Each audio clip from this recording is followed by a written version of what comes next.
This is the Convene podcast. Welcome to another Convene Talk. Kate, it's all yours. Thanks, Maggie. Today we're going to talk about something that I think we'll all have a pretty strong opinion about, and that is whether we still need swag at business events. And if we think yes, we do, then maybe we want to put some guidelines around it. And the reason I brought this topic to us today is because of a story I saw in Skift last week that I also saw in their newsletter again today. 7 wellness themed gifting ideas. And I see a story like this with lots of very helpful suggestions for more meaningful swag as a step in the right direction. Yes, it's recognizing that you want to give someone something that the impact that it makes is worth the money you're spending, but also increasingly creating waste, adding to the footprint of your event. But then it also really brings up my own feeling, and I don't expect everyone to agree with me, that the best swag is nothing at all. I would be very happy to go to a business event and leave with only my memories and the pictures I took on my phone and the relationships I made. And I don't necessarily think everyone is on the same page with me. When I was on a recent press trip with a group of planners, we were given a lot of swag every stop of the tour, and there were a lot. And it was very interesting to see how the group of about 10 people really did break down into me and one other planner who didn't want anything. And then on the other end were people who they did want the swag, but the truth is they were planning to give it away to like their children or grandchildren, which does raise the question, is there a true business purpose to this? And so now I want to open it up to the group. And Michelle, what do you think? Thanks, Kate. The best experience I had in the kind of no swag category is I don't know if it was a press trip, but it was a trip, an industry event in Toronto.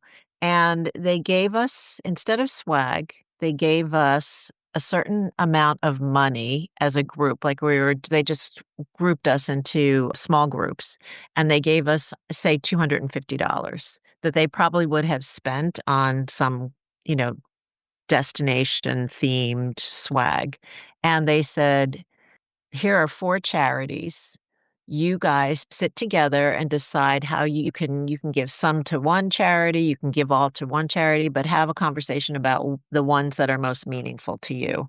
And I love that because we kind of got to understand where our values were and what we really cared about.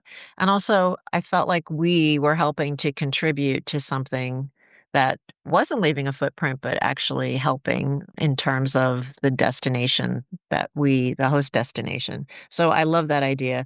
I also wasn't sure what swag meant until I looked it up. And I think, does everybody know what it stands for on this call? No. I say stuff we all get, but it's actually not stuff, but another word similar to that. And I think Maggie's story that she wrote maybe a few years ago now, the one that really stuck out to me was when someone had their mother make something, and it was a handmade item that everybody received. And as somebody who does crafts, I thought that was just not only memorable, but meaningful and not contributing to, the footprint. It's not something plastic or something that you're going to end up recycling, but it will have meaning and it will definitely connect you to that event because it's human. It's made by human beings and it has a story behind it. So Barbara, what are you thinking? I'm reminded of Sonali Diddy. She's an associate professor in design and merchandising at Colorado State University, and she also teaches at the University School of Global Environmental Sustainability. And she's an expert on textile waste. And and the reason I bring her up is that she put on a conference at CSU, and it was really, it was a real issue for her about swag because she understood that it was expected. The thing that is underneath swag, in my opinion, and I think also according to research, is connection. I feel like it's just everywhere. Like you exchange something and you feel connected.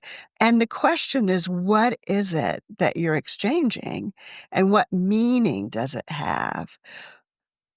I wrote a story about a Treedom, which is it's a company that plants trees that contribute not just to taking carbon out of the air, but to farmers' livelihoods all over like Kenya, Indonesia, other countries in Africa.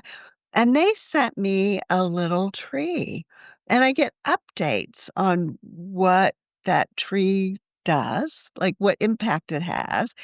And it's something that I've started giving to my family in the same little grove where my tree is, so that we all have like these trees that are and I feel like those kinds of things have real meaning, and it's it takes more thought to, like, connect what you're giving to the event. Just one more example is I recently went to Destination Canada, had an incentive trip that I attended, which everything was extremely luxurious as incentive trips are, and the swag was so thoughtful and so consumable. It was as like, they have a goal of net zero. One night we went to a lavender farm, and when we got back to my hotel room, they had left a little glass dome with a bed of lavender, and there was some cookies on it. And it was just such a visceral connection to the evening. Like, I feel like I guess all of this is just to say connection is what people are striving for. And there are ways to do it that don't result in a lot of excess plastic. Jen, I'm eager to hear what you have to say. I just wanted to say I love those 2 points that you made, like, 1, that it needs to be thoughtful, and 2, that it needs to be consumable, and to me, that's like, you could physically eat it or drink it, but also that you're actually going to consume it and use it in some way. I think that's when when it's not checking those boxes, and that's when it becomes waste, and not only a waste of the person who's buying its money or the company that's buying its money, but a waste of you know, it's creating more landfill waste. So I love the idea of or some of the examples that you gave. And I have to say that on some of my most recent press trips, I have noticed definitely not a lot more thoughtfulness. Like the past 2 press trips, maybe 3, in lieu of just getting stuff, they've given us gift cards to local stores or, wherever we're going to be, they give us a gift card that we can use to buy something that we want or like, which first, it's fun. It just makes for like a fun little shopping experience. 2, money's actually going back to these local stores, local makers, whoever it is. And you can get a gift for yourself. You can get a gift for a family member, whatever. I think that just makes way more sense. I don't love the pens and I don't love the stuff that I don't need, but I am quite happy when I get something especially on a press trip that's food related, food or drink related, because I know I'm gonna come back at some point and want a snack. I know that's hard with allergies and, dietary restrictions and all that, but I will say that those are some of the things I think are worth the extra effort and the money spent. If you're gonna do it, I feel like those two examples really do make it so that it's worthwhile. But yeah, I think we're getting better at it. I feel like, I don't know if anyone remembers that episode of The Office where everyone goes to the trade show and Michael's running around in all his swag, like he's got like a Microsoft t-shirt on and it's hysterical. But I don't know that, people are doing that as much now. I mean, maybe in some trade shows or some events, but I don't think it's as pervasive as it once was. Barbara, what are you thinking? You just makes me laugh when you say we're getting better because I do remember just really thinking, "What can I do with this?" And I think because it's an attempt to make a connection, it feels hard to refuse it and sometimes it just so I guess I was just thinking about, like, just being in hotel rooms and just feeling very overwhelmed and kinda guilty about, like, what all this stuff.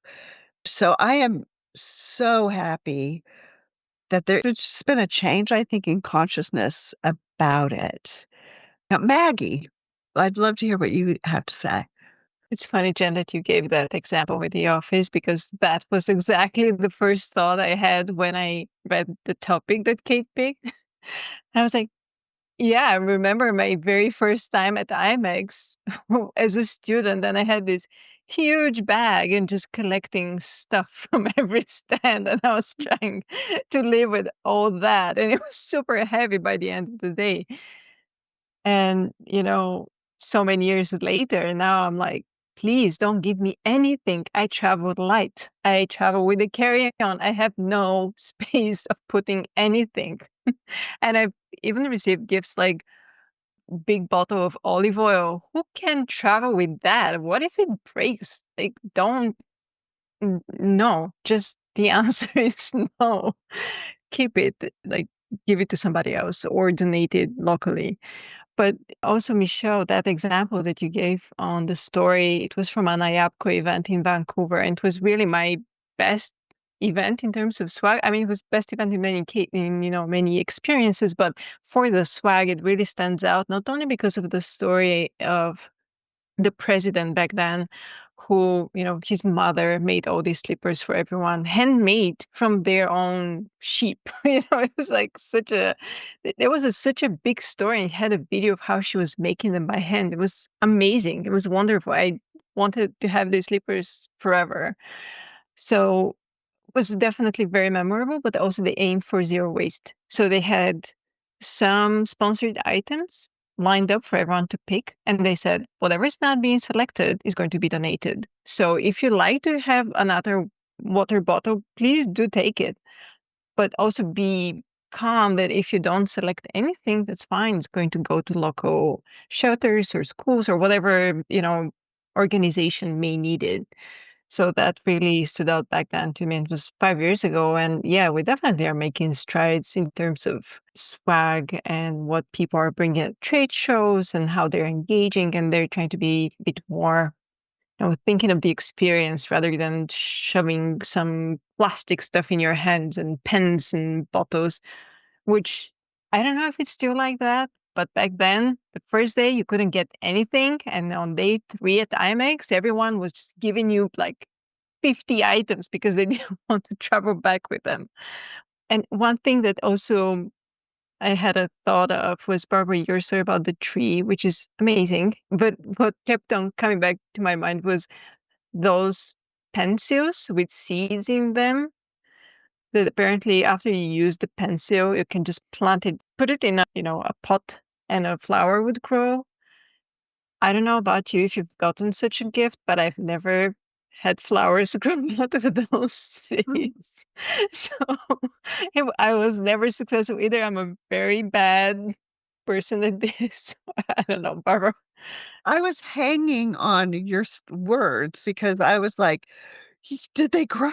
Because I have not succeeded, and no flowers have ever come up when I've planted those.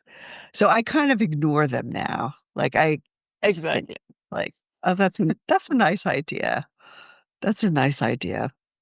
I started to talk about the swag that made me laugh, and I didn't wanna be insulting, but I once got a pillowcase with a picture of a convention center on it, and I just thought, well,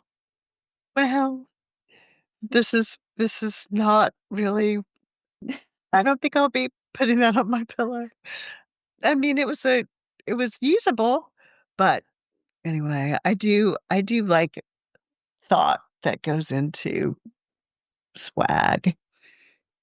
Also with the socks. I mean, sometimes they're nice, but sometimes it's like just the design or the material. There are like so many questions. You need to put some thought into that. Like with that pillowcase. I mean, I wonder what was going on through the mind of that marketing person who suggested it and the person that approved it after all. I was like, what were they thinking? What were they thinking? Yeah, and just talking about IMAX, I still have a I think Singapore had some cloth bags that were beautiful print, and I I use it for groceries, it's just beautiful. I also still have one of those bags. I know the exact one you're talking about. I got it at IMAX more than 10 years ago, and I use it to hold all of my embroidery supplies. Perfect. Is it Ma it was it Malaysia, though, I think it maybe? was Malaysia. It's Malaysia, in the yes. other room. I could check, but I do think it Yeah. was Malaysia. Yeah, and mine is Uh, purple. What does yours look like? mine is like it's the background is brown, but it has beautiful flowers on Yeah, it. mine is flowered as well. Yeah. You know, a cool thing I still keep from IMAX, which I think also connects nicely to the experience, is I got a perfume from a hotel chain in Asia, and that's the perfume that they spray their rooms with. And it's very nice. It's really very nice, and it's very elegant. It's super cool, and I still have it, and I still use it, so I can make my whole house smell like a very fancy hotel. And you think of that hotel, right? You Yeah, think of being there every because I think I know that smell is the most immediate sense. Like, when you yeah. smell something, it's, like, directly to your brain. A hotel in Cape Town gave me that spray, and I loved that experience of being there so much. So I know exactly what you're talking about.